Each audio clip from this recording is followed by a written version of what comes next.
মানুষের আচরণ দেখলে মনে হয়, এখন পৃথিবীতে মানুষের চলাফেরা দেখলে মনে হয় যে এটা তার চিরস্থায়ী আবাসস্থল, এখান থেকে সে কখনো আর যাবে না। খালিদিনা ফিহা, এখানেই চিরস্থায়ীভাবে থাকবে। চলাফেরা দেখবেন মনে হয় যে তার সামনে মৃত্যু বলে কিছু নাই, কবর বলে কিছু নাই, হাসর, ফুলসিরাত, জান্নাত, জাহান্নাম, মিজান, এগুলো কিছুই নাই। চলাফেরার ভাবটা দেখে মনে হয় এরকম আর কি। অথচ আমাদের নবী বলেছিলেন সাল্লাল্লাহু আলাইহি ওয়াসাল্লাম যে আমি যা জানি, নবীজি বলেছেন আমি যা জানি তোমরা যদি তা জানতে তাহলে তোমরা বেশি বেশি কাঁদতে, কম কম হাসতে।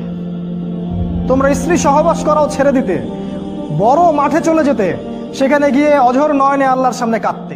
অতীতের দিকে তাকাতে বলেছেন, অতীতের দিকে। এখন থেকে নিয়ে অতীতের দিকে তাকান, তাকিয়ে দেখুন প্রত্যেক যুগে যুগে যারাই আল্লাহ এবং তার রাসূলদের বিরুদ্ধাচরণ করেছিল, আল্লাহর বিধানকে পরোয়া করে নাই, আল্লাহ পাক তাদেরকে এই পৃথিবীতে টিকতে দেননি। দিয়েছেন? ফেরাউন কি এখনো টিকে আছে? নমরুদ, আবু জাহেল, কেউ টিকে আছে? যুগে যুগে যত মানুষ হোক, সে ফেরাউন নমরুদ বা আমাদের বর্তমান সময়ের ফেরাউন নমরুদরা, এখনো ফেরাউন আছে। এই যুগেও ফেরাউন নমরুদরা আছে, আবু জাহেলরা আছে। ওই যে ভিতরের চোখ দিয়ে দেখতে হবে আর কি, বাইরের চোখ দিয়ে খুঁজে পাবেন না।